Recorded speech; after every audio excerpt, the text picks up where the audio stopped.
We are just weeks away from Big 12 Media Days on into August camp, and we're talking up Oklahoma football here each and every week live with you. So please bring your comments, your questions, your debate topics, and enjoy the ride with Jason and myself. Jason Ray, last word on college football makes this possible. Jason, how's it going today? Doing good, Mark. How are you, sir? I'm good. And another weekend of recruiting across the Big 12 and at Oklahoma. One big benefit from last weekend, we will see in the ensuing weekends, obviously, the work that was done over the weekend, this past weekend. But one commit in particular is an enormous one. When you're talking the second-ranked running back in the nation, and Gavin Sawchuk out of Colorado. Yeah, interesting, Mark. He was a kid that's kind of been leaning towards Oklahoma, but wasn't a kid that I really thought coming out of the weekend that Oklahoma might get a pledge from. There was a couple of other kids that I thought they could get, but yeah, very important get specifically for DeMarco Murray. I think he's caught a little bit of flack over the first couple of years of letting just from a running back recruiting perspective, being the running backs coach at Oklahoma, with this kind of being a second year. You got to give the guy a little bit of credit, just in terms of how difficult it is coming into a school, even if it's your alma mater, but still coming into a school and recruiting in the COVID year. So give him a little bit of kind of the benefit of the doubt as far as that. But as you know, as we've talked about several times, Oklahoma has seen verbal commitments over the last couple of years flip to Alabama. So first of all, getting the kid committed from a verbal perspective is good right now. As you mentioned, the number 2 running back out of Colorado, number 2 running back overall, ranked in the country, goes along with Rayleigh Brown, who's a guy that's a running back as well, but I think he's probably moving more towards a wide receiver. He's a little bit of a hybrid kid. So, having both of those kids, committed now for the 2022 class, looks good, certainly from a running back perspective, knowing that they've got a couple of draft eligible guys. If they have good years this year, they could be off to the NFL, or at least very well test the water. So first step is obviously getting that verbal commitment, but the work that he'll continue to do this year, the coaching staff, along with Lincoln Riley and DeMarco Murray, and being able to keep that commitment throughout the rest of the year and into signing day is going to be critical, because it is certainly a position of need at the prep level for Oklahoma. A shortened season for everybody across college football and high school football. Gavin Sawchuk played 8 games as a junior. He racked up over 1,200 yards rushing, 9.5 yards per carry, 17 touchdowns in an 8-game season. So his career numbers going all the way back, playing varsity football in 14 games as a freshman. As you might expect, somebody of that kind of talent at 9 yards per carry as a freshman on the varsity level and 9 touchdowns. So for a career going into a senior season here in Littleton, Colorado, 3,700 yards rushing, 9.1 yards per carry, 49 rushing touchdowns, 55 total touchdowns, as he caught a number of passes, let's say 27 passes, 6 touchdowns for his Littleton, Colorado high school. Gavin Sawchuk, second-rated running back in the country, according to 247 Sports, should be an Oklahoma Sooner. But again, going to have to hang on to that commitment with all sorts of people coming after him still. Oh yeah, absolutely. And like we said, there's been a couple of guys over the last couple of years. So I think having a guy like DeMarco Murray helps. When you think about a guy that was, one of the best running backs that Oklahoma's had over the last 10, 15 years at the position, and then certainly his alma mater, and coming back to coach. I think that helps, having, your lead recruiter be a guy that has done it at Oklahoma. So, but yeah, that kind of remains to be seen on if Oklahoma's able to kind of keep that throughout the year. But it's a position that they have to have. So I think they have a lot of urgency with there for them to be able to keep a hold of this kid. Jason and I are here every Friday at 2:30 Eastern, 1:30 Central, and once in a while we've got to change times, of course, with certain schedules that have to be accommodated, so keep that in mind. So please just subscribe to the channel, hit that bell for the notifications, that way you know when we're going live. And again, we do our very best to arrive here every Friday at 1:30 Central, but sometimes we've got to change that time, so please keep updated on our Oklahoma Sooners Live, because we want to have as many people here live as possible, with about 20 on the line. And please let people know that we're here every Friday. Let your Sooner friends know that we're talking Oklahoma football, and we respond to all the comments and questions in the live chat. They come in from you. And this particular show, we've got the Sooner helmet, of course, in the background. And Jason and I both have our Oklahoma colors on. So it's got to be a good show. Perfect. And we're going to look through the Oklahoma roster on the offensive side of the football today. And I guess we're going to start with that number one quarterback, who's not only the number one quarterback for Oklahoma, but most people have him either in that 1 or 2 spot nationally with Sam Howell, Jason, and that's, of course, Spencer Rattler. Yeah, as you mentioned, it all starts with him from the offensive side of the ball.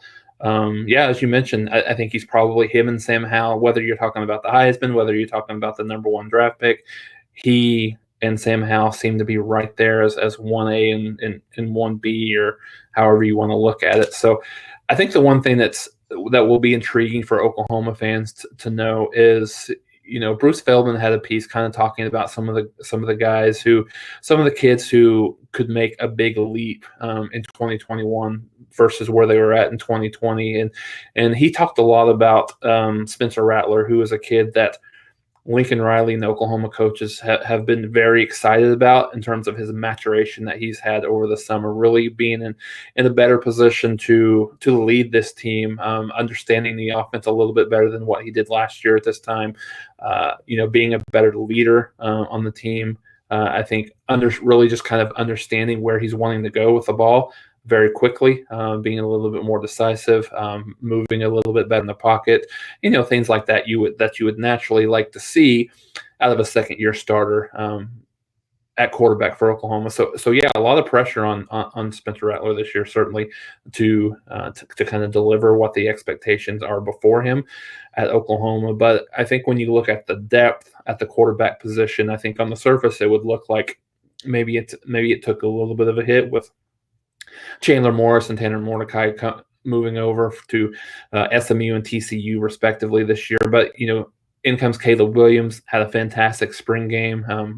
Was you can make an argument was the best player on the field in the spring for Oklahoma. So I think Oklahoma feels comfortable. Should something happen to Rattler at some point in the year, they feel comfortable that, obviously not the same experience as a Spencer Rattler, but they feel comfortable with Caleb Williams being able to come in and run that offense. And, from a depth perspective, Micah Bowen's probably is going to be the third guy in line. Came over from Penn State, 3-star guy. Very elusive. Kind of when you watched him in the spring game, not as quick, but, from a stature and kind of the way he moves, it reminds you a little bit of Kyler Murray, just a little bit of a smaller kid. Probably a little bit faster than Spencer Rattler for sure. So he's a guy that will be interesting to see what Riley does, like in terms of, who comes in, if there's situations where the game's out of hand a little bit. Certainly Caleb Williams will get some time, but I think Riley will be careful not to certainly blow his red shirt if he doesn't need to. So you might see Micah Bowens come in a little bit before Caleb Williams, especially maybe later in the season if Caleb has already played in his 4 games and doesn't want to risk, blowing that red shirt this year. So I think the depth is good. I think Caleb Williams looks to be an upgrade over Chandler Morris and Tanner Mordecai from a backup perspective, and Micah Bowens is probably maybe a little, from an experience perspective, maybe a little not quite on Mordecai's level, but I think the depth is there for Oklahoma this year. Jason, we've seen now 3 starting quarterbacks under Lincoln Riley in Baker Mayfield, Kyler Murray, and of course Spencer Rattler for at least 1 season each. They're pretty similar quarterbacks in a number of ways, but of course Kyler Murray was electric fast, still is with the Arizona Cardinals. Baker Mayfield, a number 1 draft selection. Murray followed suit and became a much higher pick than what was projected going into his last season there at Oklahoma. Now we got Spencer Rattler, who's going to place in that top 2 or 3 range in the NFL draft. So we're just talking about elite talent. Lincoln Riley, an offensive guy one of the best in the business, also a developer of quarterbacks. Do you see a difference in the way Oklahoma has approached offensive play calling and scheme with those three quarterbacks, or have they been similar enough that they've pretty much designed the plays and game planned similarly between the three? I think the biggest difference that I've seen from a play calling perspective is with Jalen Hurts a couple of years ago. I think it was fairly similar between Baker Mayfield and Kyler Murray. They ran the quarterback a little bit more just from Murray's perspective than they did with Baker, because Baker was more of a drop back passer who could move around the pocket if he needed to. But you looked, and there was so much QB run game with Jalen Hurts that they morphed the offense a little bit to fit his talent, his skill set a little bit more. Last year it's hard to tell with Spencer Rattler last year, because they didn't have a spring, and they only had a few weeks to kind of get ready, and for a guy that didn't have a spring and was in the previous year. So I think the question will be answered this year. I think certainly what does that look like, and if you feel like that, kind of looking at it, if Rattler has a little bit of a better grasp of the offense and understanding of what they're doing, I think Lincoln Riley will certainly open that up a little bit. I think there was, it was probably a scaled down version last year to a certain extent, at least early in the year, just kind of playing to Rattler's strengths. But it's interesting from a development perspective. I think the one thing that Riley has gotten a little bit of a knock on early in his career as a head coach was these all have been transfers. Maybe the inability for him to develop a quarterback when you talk. I mean, Baker's a little bit of a different story because he was here for multiple years. But to your point, Kyler Murray was here for a year. Started for a year. Jalen Hurts started for a year. This is the second time since Baker Mayfield that Oklahoma has had a starting quarterback, the same starting quarterback in successive years. And this is a guy that was recruited to Oklahoma. He started his career. So how he matures and how he develops is really going to be interesting, for Lincoln Riley as he goes through. And I think he can probably put that, if that does happen, I think he can probably put that moniker to bed. But they're all four, Mark, have been similar, but they're different and kind of little nuances. I would say Rattler has the best arm of any of them that they've had here.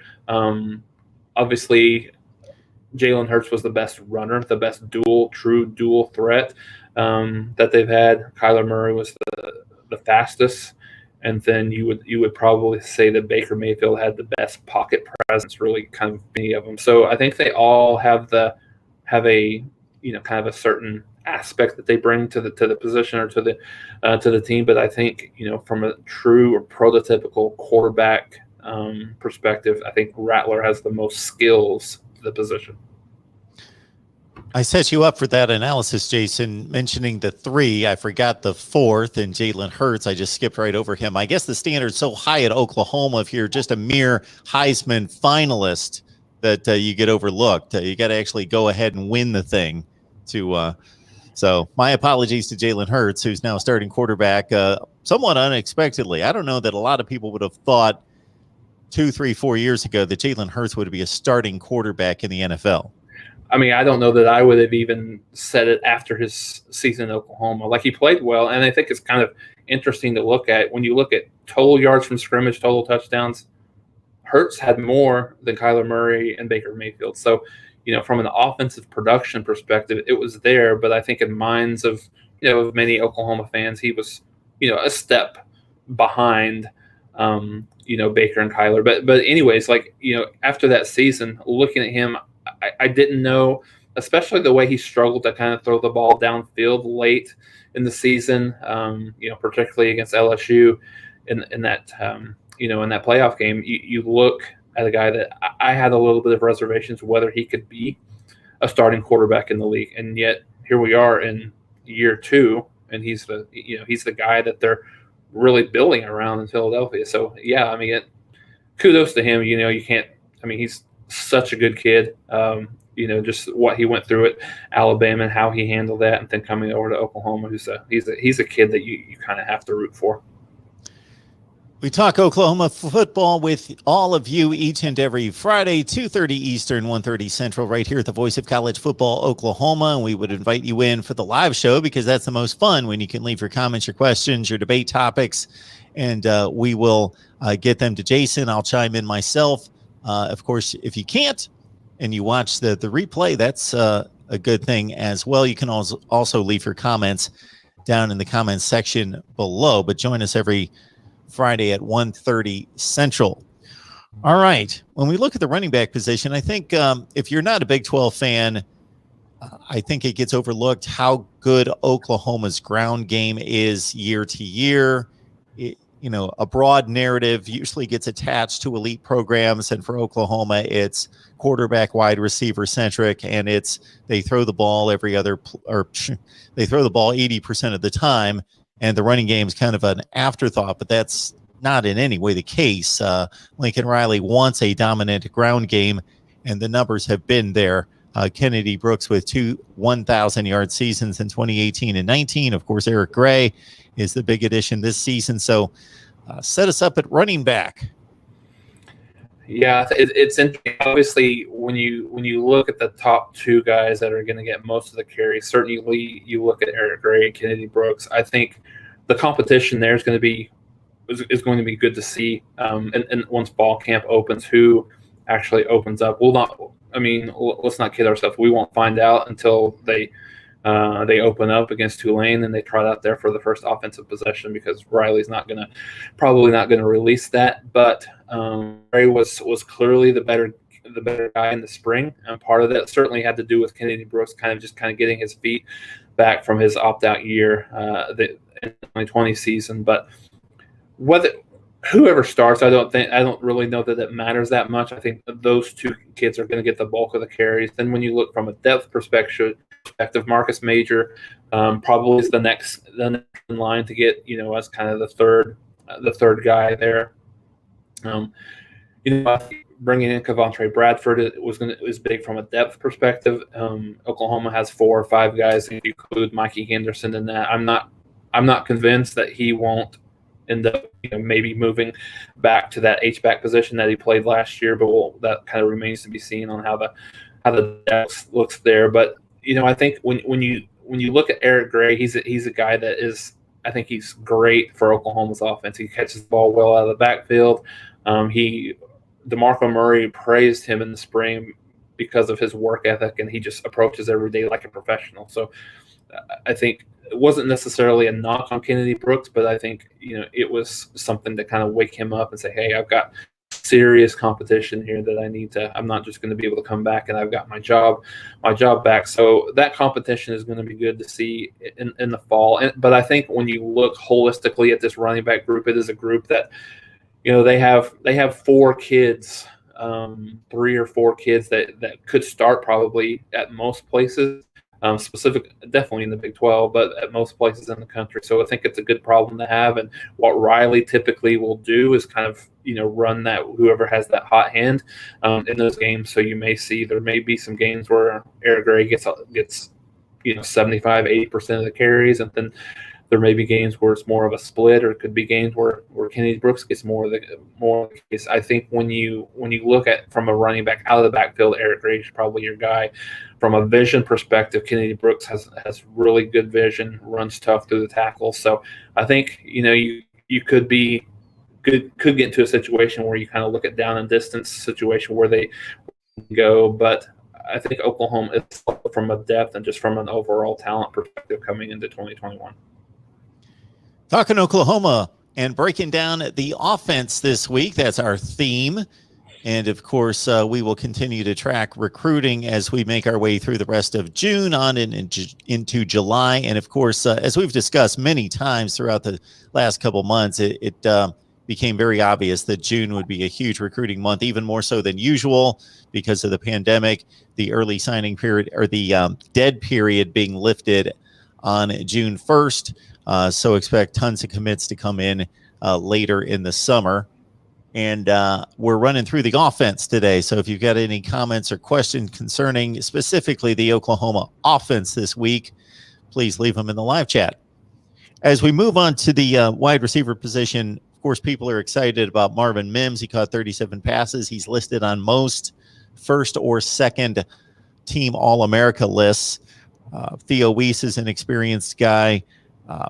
Of course, Jaden Hazelwood's the guy that a lot of people would like to see explode, and certainly has that ceiling that's enormous as a 5-star.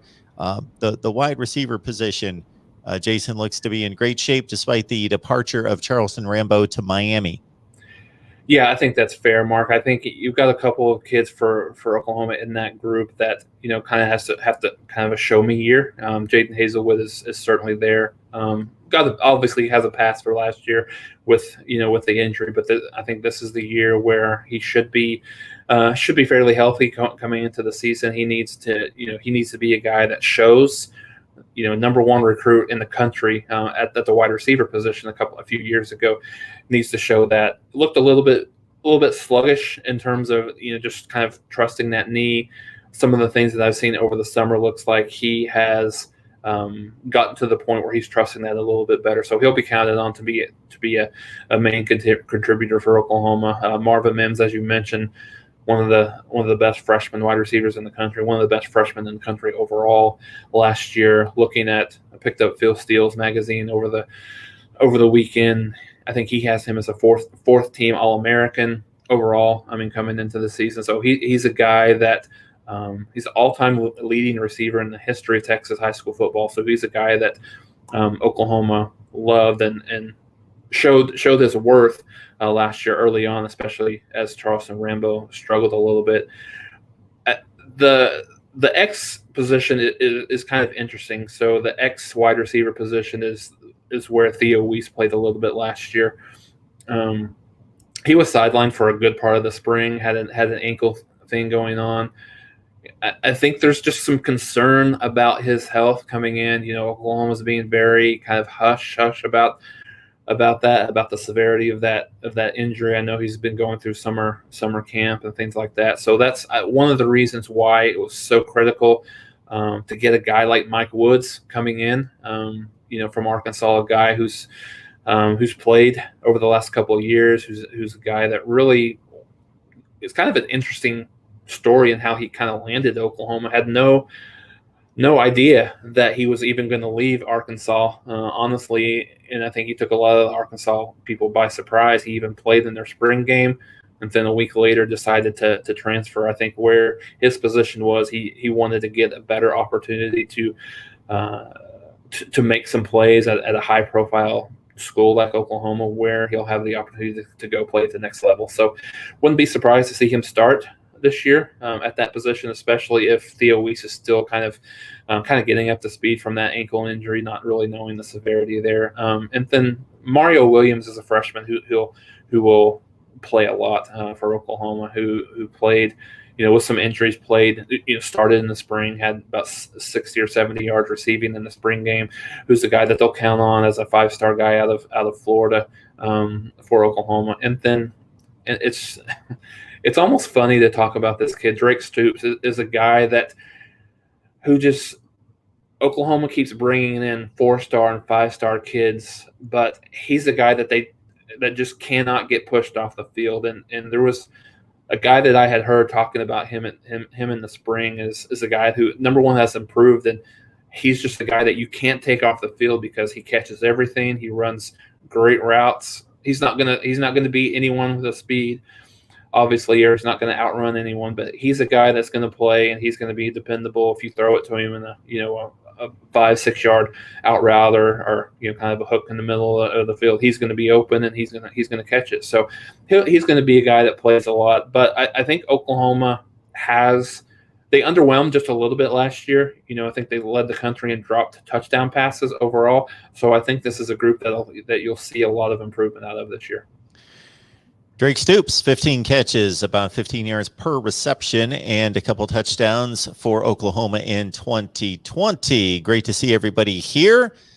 For quite some time, we had about 40 on the line and no comments, and I thought maybe keyboards were broken or what the deal was, but we appreciate everybody who just wants to listen, and maybe all of you were just mesmerized with Jason's analysis, but I'm just used to more comments coming in, especially with about 40 folks on the line. So we appreciate you being here. Now they're starting to funnel in here. So I'd like to say hi to Sparkplug. Good to see you. The first in the room.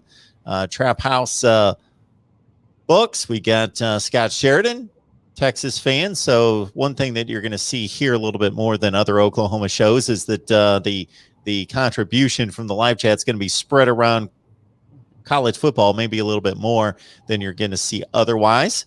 Hey, Cheryl, good to see you. I'm doing great today. Cheryl, one of our very best supporters across the board, no doubt about that. Jason, as you alluded to in running down the wide receivers, Trap House Books, looking forward to seeing and interested to see how Mike Woods is going to fit into this mix of wide receivers. There's a ton of them. There are. I mean, and I think, when you think about the fact that he wasn't here in the spring, I mean, I guess that puts him a little bit behind the eight ball. But the fact that he's played a lot of football at the highest level at the SEC, in the SEC, I should say, is probably not cause for concern. When you look at his body type, I think he's a guy that you can throw it up to and he can go get it. He's got good leaping ability, has breakaway speed. I believe, you can probably check me on this, but I believe he led the SEC in yards per catch last year from Arkansas, in an offense that was certainly better in 2020, but was pretty anemic in 2019. And, Felipe Franks being there, kind of helped the offense a little bit, but still not one of the better ones, and probably not even in the top half of the SEC last year. So I think he's a kid that, if he doesn't start, again, kind of like the Kennedy Brooks Eric Gray discussion, if he doesn't start, he's going to play a lot. And I think he's a guy that's going to be productive. I could see him getting 40, 50 catches this year, 800-900 yards. And that would be obviously something that Oklahoma would certainly count on. But I think, kind of spreading that ball out was going to be critical for Rattler to keep those guys happy, for one. And number one, and we haven't even really talked about the tight end position with Austin Stogner that much. But, I think they've got a lot of talent there, and Mike Woods kind of fitting into that will be a key contributor, in my opinion, this year. Mike Woods, from a reception standpoint, pretty much in the same ballpark his 2 years at Arkansas with 32 and then 33, but at 13 yards per reception that first season. I don't know if it was Felipe Franks, who was not an elite quarterback, but experienced and could get the ball downfield, has a strong arm, no question about that it was just a better, who knows what the reasons were in just a huge leap in yards per reception. But at 19.3, again, as Jason mentioned, to lead the SEC, and he had a back-to-back stretch in November where he torched Florida and LSU, 2 catches for $129 and 2 touchdowns. That's a pretty efficient day at 65 yards per reception and 2 catches for 2 touchdowns. Nothing wrong with that. And then against LSU the next week, 4 catches for $140. And so, yeah, Mike Woods, a nice addition to the Oklahoma receiving core at 19 yards plus per reception to lead the SEC. Believe, according to Jay Jones, that Jaden Hazelwood will finish third in pass receiving this year. Yeah, certainly can't argue with that. I think if he is third on the team in receiving, which is certainly going to indicate that he's having a really solid year for Oklahoma, and it just means that Oklahoma is going to be that much better on the offensive side of the ball. He's one of the key guys at the skill position, at the wide receiver position, to honestly to put Oklahoma in position to be even better in the passing game this year. So yeah, if he's the third leading receiver, which wouldn't be surprising to me, then that means Oklahoma is rolling in the passing game this year. Scott brings up something as a Texas fan looking at Oklahoma's just prolific display in the passing game on the receiver portion of that, just in terms of development and coaching. This was something I was going to hit you with, Jason, once we get to the offensive line, but I don't know if there's anything in particular there in terms of coaching and development that has led to that. Anytime you're as prolific as Oklahoma is throwing the football and in total offense, of course, you can't just recruit a bunch of high 4-stars and throw them out there and have them do the work. The coaching and development has to be first rate, and Oklahoma's always top 3 in the nation in offense. Yeah, and I think a lot of credit goes to Dennis Simmons for Oklahoma. He's a dynamic recruiter, one of the best recruiters, not only in the country, but on that team. And, the talent that they've been able to bring in and year out. We talked a little bit about this last week when we were talking about their recruiting, where wide receivers just navigate. They just get drawn to Oklahoma because of all the success that they've had on the field. And over the last few years, they've been able to put some kids in the league. When you talk about Sterling Shepard, when you talk about CeeDee Lamb, when you talk about Marquise Hollywood Brown, and then, kind of goes on and on about some of those guys. And not only does he bring those kids here, he's able to develop them, through their career at Oklahoma. So I think he's a big guy. And honestly, he had been elevated to the assistant head coach. So he's a guy that, should anything, especially last year, if COVID happened, I think he might have been the guy that would have been the head coach. So, if Riley would have had to been out for a game or two, so I think how well he's been able to recruit and develop those. And that's the one thing that we've talked a little bit about from the Texas side, as the development's not been there. And I think that's the big difference between the two teams right now, is Oklahoma has been able to develop that talent a little bit better than what Texas has. We've got Miami, Ohio State, and Texas. At least those 3 fan bases also repped. Ronan, this guy is phenomenal, always supporting us across the board. Based on who's in the live chat right now, definitely Ronan and Cheryl, as Ohio State and Miami fans. Mm-hmm. They track me to every channel and every live stream, and I appreciate it so much, because I know that much of it has to do with them just loving college football, but I also know that it has to do with them supporting the vision and helping support the channels overall. So Ronan, Cheryl, thank you so much for that. We appreciate it.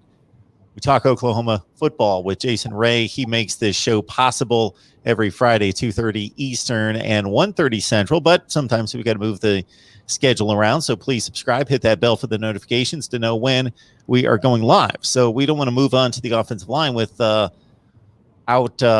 addressing the tight end position, because there's a couple of good ones here who are kind of a 1-2 punch between Jeremiah Hall and Austin Stogner. Yeah, so this was a position, Mark, that I thought Oklahoma might go through the transfer portal to look at some depth there, but it doesn't look like they've done that. So I think when you look at, certainly to your point, Austin Stogner is the guy who will be that H-back / tight end, first guy out there in those packages. So, we talked a lot about him last year, just in terms of late in the year, his injury really kind of, I don't think it was a little bit of a detriment to Oklahoma's passing game. He was a little bit of a security blanket for Rattler through a good part of the year, and having him out, although they didn't really miss a big beat, so to speak, from an offensive perspective, I think having him not there was problematic. So having him really kind of stretches the field for their wide receivers as well. So having a healthy Austin Stogner will be critical. Jeremiah Hall is probably the best blocker of that group.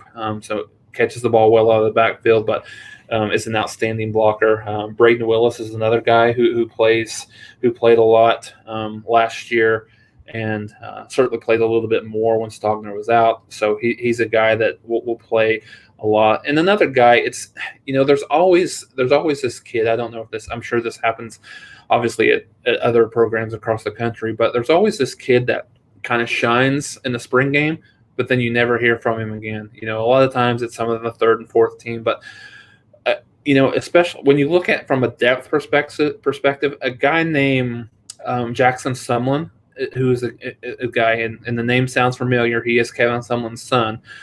He's a guy who played really well, caught quite a few balls in the spring game. So certainly I don't think that he's going to challenge any of those guys from a depth perspective, but he's there to provide that depth should there be some injuries, or should the health not be there. So he's a name that could potentially make some noise for Oklahoma should some injuries occur at that position.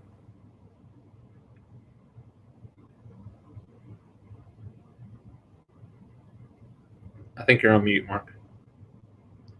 There we go. Just trying to mute out those coughs and sneezes. But Terry Strickland right there is going way back for this one. And a bit of a gadget play that became very popular around that time, I'd say 20 years ago or so across the nation, the old shuttle pass. Some people call it the shuffle pass. It's the shuttle pass, I believe, was the original term used. But Quentin Griffin in the Oklahoma offense, whether that's going to be part of the game plan. As you talked about this and as this question came, I was trying to quickly rack my brain and see if I could remember the last time that Oklahoma actually ran a shuttle pass. And not only Oklahoma, but it's just something that you don't see anymore. I think it's one of those things that, to your point about a gadget play, one of those things that, almost kind of ran its course from a college football perspective. So, I mean, never say never in terms of anything that Lincoln Riley might do from an imagination perspective, but it's not something that it happens very often anymore. So I would probably not expect to see that. I guess I forgot how good Quentin Griffin was. My goodness, he ran for almost 2,000 yards his last season at Oklahoma in 2002 with 18 total touchdowns. Yeah, I think his size was probably the only thing that didn't maybe allow him to have an NFL career. I mean, he was so incredibly small. Others did that. Others can do that, but they have to have a little bit better speed. But, he had a good career in Oklahoma, as you mentioned, capped that off with nearly 2,000 yards in that, I believe it was the 2003 or 2004 season. 2003, I think it was. Yeah. It's actually 2002, according to the list right. I've got right here. Yep. But my goodness, he scored 50 touchdowns. He caught 55 passes in 01. Yeah, he was all over the place. I kind of forgot about Quentin Griffin. All right. As we make our way through the offense, we'll get Jason started on the offensive line. I'll continue to review the live chat to get to your comments and questions. The offensive line, in addition to the level of recruiting, and it was asked about the coaching of the wide receiver position, I always think when there's a offensive line that continues to just churn out one of the better groups in the country like Oklahoma has, more so than any other position, that the coaching at the offensive line and putting the right guys in the right places, because it's a mix and match equation unlike any other position. It's not even close. Yeah. You just don't throw out the 5 best guys because you may have 3 guards there that one of them can't play tackle, and just trying to get the right combination and to get them working in sync, in chemistry, is a difficult thing to do, but Oklahoma has just about mastered it. Yeah, I think this is probably where I would expect maybe the most comments or questions that come from the offensive perspective, because to me, when you look at any position group, offense, defense, special teams, this is the one that probably gives me the most concern kind of going into the season for Oklahoma from a depth perspective. So looking at it, just I know that we saw Stacey Wilkins had announced his intention to enter the transfer portal. I think that's a blow to Oklahoma's depth as well. So Oklahoma's going to be counting on some kids that are a little bit young. They'll be counting on some kids that haven't played a ton, just to provide some depth for Oklahoma this year. So I think it's a group that, unlike any of the others, if they get a couple of injuries, it could cause some problems, I think, just in terms of what that looks like. Having said that, I think Bill Bedenbaugh and the team really likes their guys. I think it's just a matter of, exactly to your point, Mark, finding the right combination of what works for them. So kind of looking at it from what I anticipate, kind of a depth perspective, I think they're pretty solid up the middle in terms of where they want to be. I think Andrew Rain will be your starting center. to begin the season. I think Chris Murray was a guy that they had liked to be in that position. I think he had some concerns really just kind of picking up the nuances of the defense and everything that comes with being a center, and a lot of the things that Bill Bedenbaugh asks their center to do. So I think Andrew Raym will be the guy that will line up under center, not under center, as center for Oklahoma. I think the two guards are very solidified. I think you'll see Tyrese Robinson at the right guard position, and you'll see Marquise Hayes at the left guard position. Really, really solid there. I think the tackles are where, from my perspective, is where you have some, and I don't want to call it concern. I think just the depth may not necessarily be there. Transfer Wanye Morris, he's a guy that Oklahoma has to have be good and be really solid there for Oklahoma. He's got all the talent in the world. I believe he was a 5-star recruit. Went to Tennessee, didn't work out, and he's here. Had a little bit of injuries in the spring. I think one of the things that Bedenbaugh talked a lot about him is he's a guy who asks a lot of questions. So for a guy that played a lot in his first 2 years to come in and really just want to learn, I think that shows. He doesn't feel like that he come in and just kind of lay his cleats down and start. So I think that bodes well. Oklahoma has to have. It's critical. I think maybe in no other position, it's critical that they get good play out of him. Certainly as fall camp starts, and have him in the position to start. I think the other tackle, you got Eric Swinson, who started a little bit later in the year, and then Anton Harrison started towards the beginning of the year. Eric Swinson's a guy that Riley has talked a lot about, who's, he's a good player. He's had some problems with footwork from a speed perspective, but seemed to start to figure it out late in the year last year for Oklahoma. So I think that'll be a battle from a tackle perspective to see who starts there. I would not anticipate anyone other than Swinson or Anton Harrison starting, even if kind of worst case scenario, Wanye Morris doesn't take hold of that left tackle position. You've got him as a backup, and then you probably have Eric Swinson at the right tackle. Eric Swinson, at the right tackle position, and maybe Anton Harris at the left tackle. So I think that's, where you're looking at from a starting perspective. When you look at depth, I know there was a question about Bray Walker. He's probably one of your backups at the right tackle position as well. Could slide into the guard position as well. He's probably a little bit more comfortable at guard just from a kind of a footwork perspective. He's a guy very much in the same mold of Jaden Hazelwood, a big recruit in the state of Oklahoma, 5-star kid who's not really played much. He's played in the backup role. But a guy that's not really played a whole lot. Chris Murray, we talked a little bit about him. I think they feel good about moving him to the guard position. He'll probably play, primary backup either at the left or the right guard. They can move him around a little bit. Robert Conjal, who might be a guy that probably backs up Andrew Raym at the center position.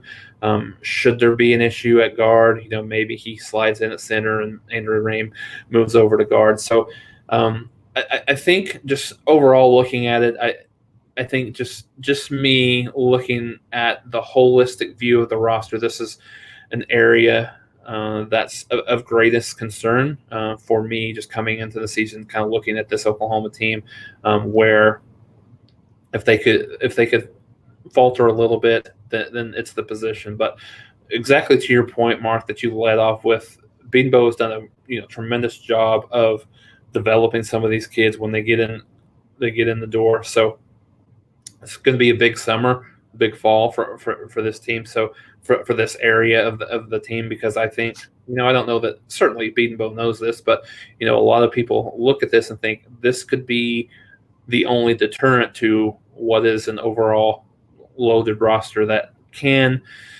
take some depth hits at many of the positions, but offensive line is probably not a position where they can take a whole lot of injuries.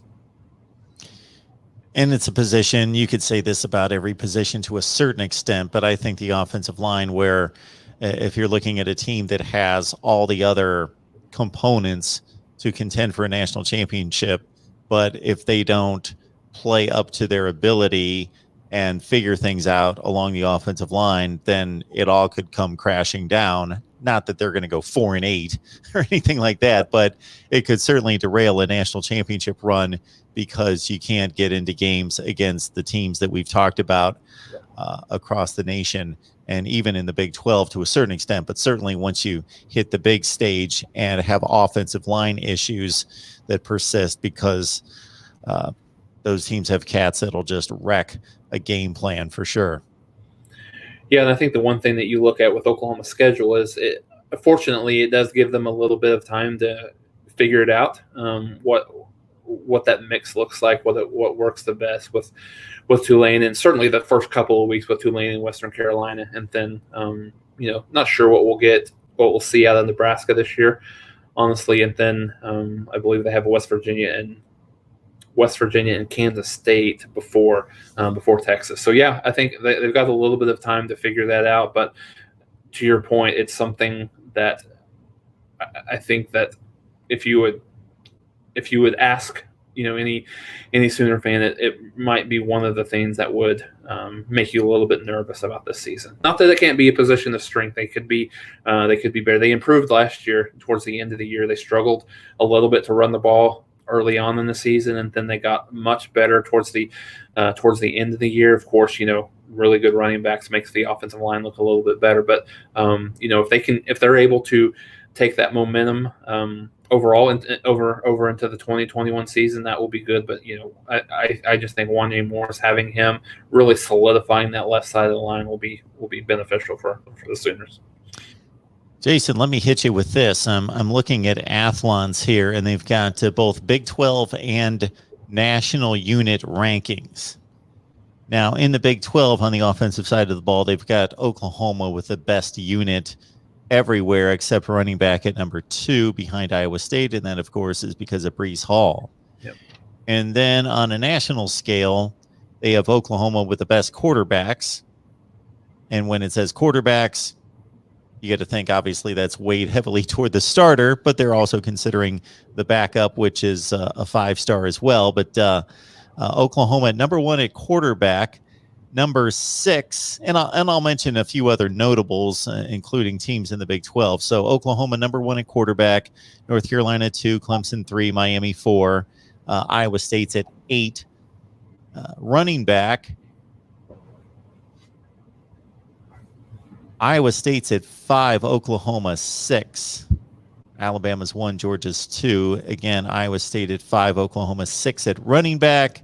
Receiver, Ohio State 1, Alabama 2, Oklahoma 3, Iowa State 6. And offensive line, Ohio State 1, Alabama 2, Georgia 3. Then Oklahoma at 6, Iowa State at 7. I don't know if anything stands out to you there. From a national perspective, it's just kind of funny looking. And I started kind of writing about putting some predictions over on the top 10. The 10 FBS conferences kind of put my predictions on the standings, how I thought that they might lay out. And one of the things that I looked at with Alabama is, and we've talked a lot about this as well nationally, is how can they possibly be better or even anywhere near as good on the offensive side of the ball? Yet they have, I believe you said they're ranked as number 1 at the running back position and number 2 at the wide receiver position. When you lose the caliber of talent that they had, it's just a testament to how well that they've recruited. It really is just not even anywhere close to a rebuild situation anywhere. It's just reload. But I think nationally, and you looked at, I think it's interesting that we have 2 different magazines to compare, because Phil Steele is extremely high on Oklahoma just across the board. He has them as the number one ranked offensive line in the country coming in, and then Athlon, I think you said 6th. So I think and I think and I don't want this to be kind of portrayed as I think that Oklahoma's weak on the offensive line or anything like that, because I certainly don't believe that. I just think that from a depth perspective, it's not where they would love it to be, especially when you compare it against the other groups, on the team. But I think I think in the top 10 somewhere where I would certainly put them overall. I don't know that I would go as high as 6, but I think I think certainly they're a top 10. I don't definitely wouldn't have them at the top offensive line in the country. I think you got to look at a team like Ohio State as being that, or even Georgia there. But yeah, I mean, I think they do have an offensive line that, in my opinion, is good enough to win a championship as long as they don't have a lot of injuries.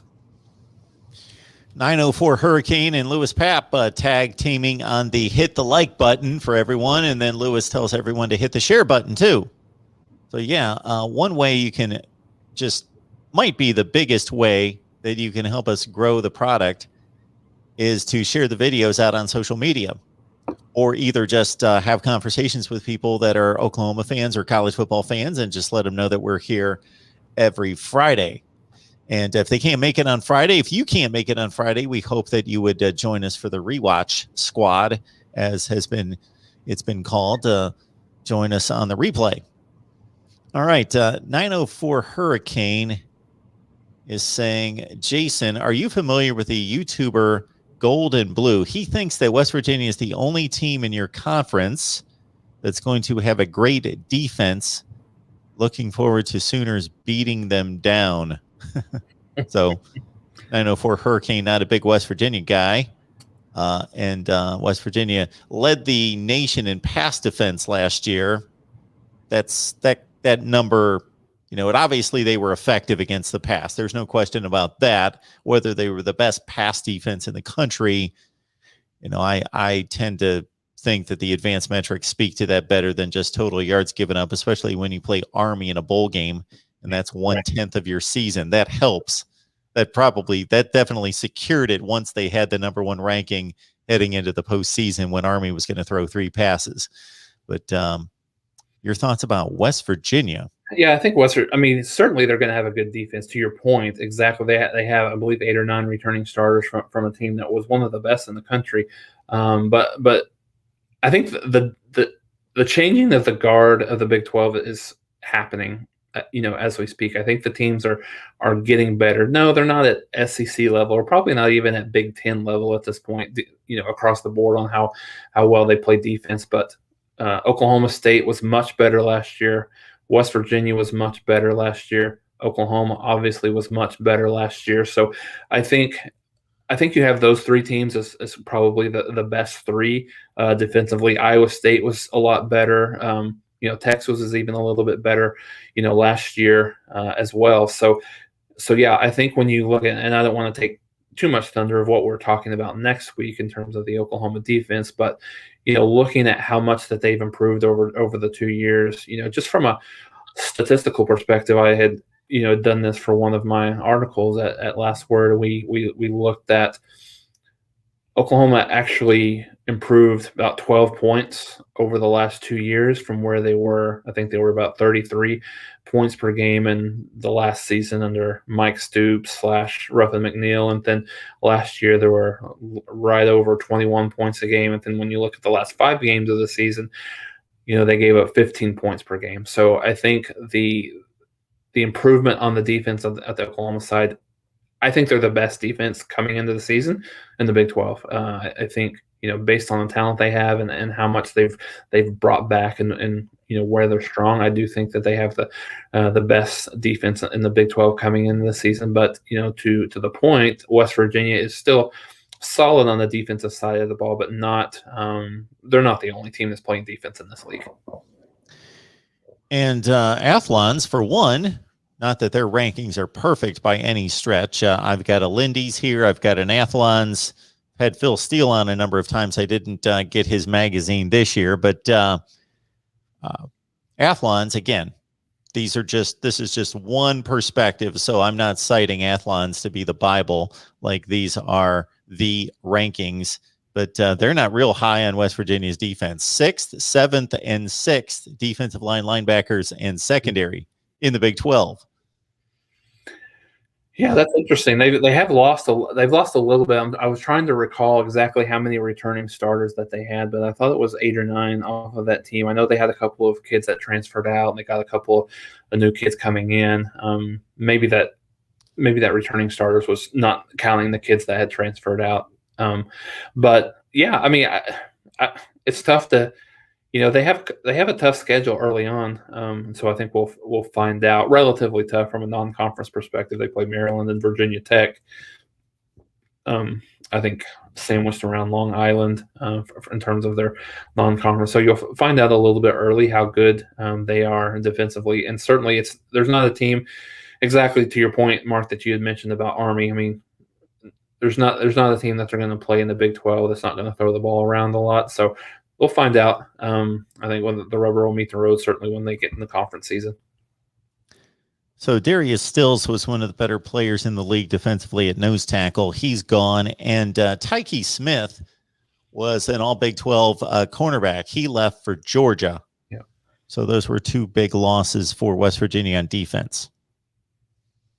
Yeah, that's the cornerback. I knew there was someone in the secondary. I couldn't remember the kid's name, but yeah, that's certainly a big blow there at the back end of that. That was part of their number one ranked pass defense in the conference last year.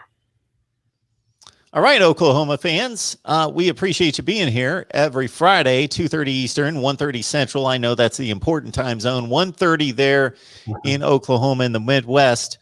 And again, please subscribe to the channel, hit the bell for the notifications, because we at times have to change the schedule, and that way you can keep track of us and also know when we upload new content. And you could help us out a whole lot by letting people know that we're here every Friday, and just overall that we've got an Oklahoma channel and we're posting content consistently here just about every day on our Oklahoma channel. So thanks for stopping by, everyone. Jason, any parting shots before, of course, we move on to the defense? So everybody's got to join us next week for the defensive look. No, I'm real excited to kind of talk through the defense. It's one of those things. We've talked about this several times throughout the spring and then early summer as kind of a changing of the guard as Oklahoma, just in terms of people are a little bit more excited to even talk about the defense and to talk about the offense. So I think that's exciting to talk about. And maybe the last point that I'll make is kind of the question, the very last question that was brought up there about the developing of the talent, specifically of some of the Oklahoma kids. I think it's one of the biggest maybe anomalies, or one of the biggest just not really understanding what's going on in terms of the state of Oklahoma. I think Oklahoma has changed their strategy a little bit. They're a little bit more national, whereas previously they stuck to some of the in-state kids a little bit more. I think it's a good point in terms of Walker's a good. I don't know if it's a lack of development or if he's maybe hasn't just lived up to the hype. Some kids develop a little bit late. One of those things. There's been a couple of kids that they've missed out on. In state, I think it's a big year. The talent in state is really good in 2022 and 2023. I think, in terms of the Booker T kid, I think Gentry Williams, who's a guy who's been he's a big advocate for the state of Oklahoma. So if Oklahoma loses him, I think that'll be a blow to their in-state recruiting. He's a guy it looks to be between Oklahoma and USC. I've seen a couple of crystal balls and a lot of talk towards USC. So if Oklahoma, obviously it's still a long way to go for him, but losing a kid like that would be difficult. Number one, he's the best player in the state of Oklahoma. He's a 5-star kid, really at an athlete perspective, but probably would be a corner or safety at the college level. But if Oklahoma loses him to USC, I think that's a blow. But it's, like I said, it's just an anomaly. It's kind of hard to understand why Oklahoma's missed out on so many of these local kids as of late, but it's something I think from a priority perspective in the recruiting side that Oklahoma has to continue to be a little bit better at. If you are an elite program, and when I say elite, I don't mean right this second, but have the potential of being elite and have been elite, let's say Florida State, and Miami in the state of Florida, then you can stay home in Florida and just recruit your brains out and try to grab all the players you can. Not that those schools don't go elsewhere. Of course, they have players on their roster from other parts of the country, but Florida is just so rich in talent, so deep in talent that you just stay there. And again, you do have pipelines because of coaching experience going elsewhere in the country. You do bring in players from other parts of the country. But if you look at the rosters at Florida, Florida State, and Miami, they are just overloaded with Florida players. Same thing in Texas, Texas A&M.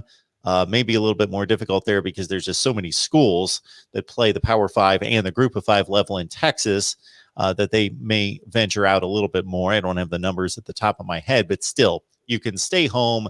USC, you can stay in California. Okay, Lincoln Riley's got a bit of a juggling act to maintain the presence in Oklahoma and keep people happy within the state to show that he's wanting the best players in Oklahoma, which, of course, the best players in Oklahoma are good enough to play at Oklahoma, but the very best players, not like the 20th best player in Oklahoma, isn't going to be some integral impact player at Oklahoma. He's either going to be a serviceable program player or he's going to go play at Tulsa or somewhere else. Mm-hmm. So that is a bit of a balancing act that a guy like Lincoln Riley has to play in the state of Oklahoma because of the caliber of football being what it is. Yeah, no, I think you're spot on, Mark, and that's one of the reasons why that that strategy has been more nationally and certainly regionally when you look at Texas as well. But I think also the point is valid that a lot of these kids that they've missed over the last few years are certainly 4- and 5-star kids. When you think about a kid named Josh Proctor, went to Ohio State.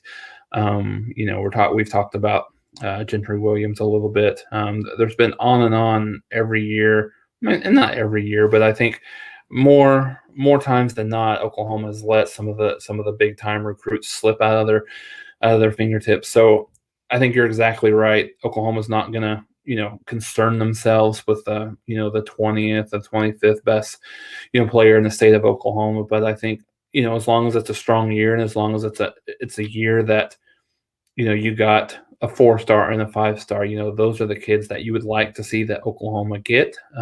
Certainly if there's a better player nationally or something like that, they don't necessarily have to have in-state. But I think a lot of Oklahoma fans are very old school in the way of their thinking, that maybe it means a little bit more for an in-state recruit to be at that school, and maybe there's a little bit to that. But recruiting's so much different now on the national scale that I think the kids are Gentry Williams may be not that, maybe an atypical kid in terms of a guy that has a ton of state pride. Like a lot of times these kids want to go to school so they can go to the league. I mean, that's their goal. That's they want to win championships while they're here, but certainly they want to they want to make a career for themselves. So I think that's what a lot of these kids are looking at. So it's not necessarily about where you're from versus how good that this program is, how good can they make me, and can I win a championship and then go on to the next level. Yeah, we shouldn't be blind to the fact that we all go to college, for those of us who attended college and graduated from college, to earn a living, to develop yourself in a field in which you can earn a living. And for many people, they go to college and they're trying to figure out what that's going to be, and maybe they defaulted to something else. So for the football player, they want to give it that number one shot to make a whole lot of money and go to the NFL for a short career and then lean on something else later. And then if that doesn't work out, then they've got the degree. But why not shoot for the NFL and select the best place that can possibly develop you to get to the next level? Jason Ray, last word on college football. Jason, is there anything over there right now that you'd like to highlight? So I think over the coming weeks, kind of leading through the kind of the conference media days, as I mentioned, we're putting out. We've broken down all 10 FBS conferences and put together our predictions on kind of the order of finish, who will make the conference championship games, and who's going to win those championship games from a prediction perspective. So look for those. Whether you're an SEC fan, Big 10, Big 12, or even maybe at a Group of 5 fan, we've got you covered. Good stuff. Oklahoma football, folks, we've got you covered with Jason Ray. And Jason, I appreciate you making this possible and joining us every week. All right, no problem, Mark. Have a good weekend.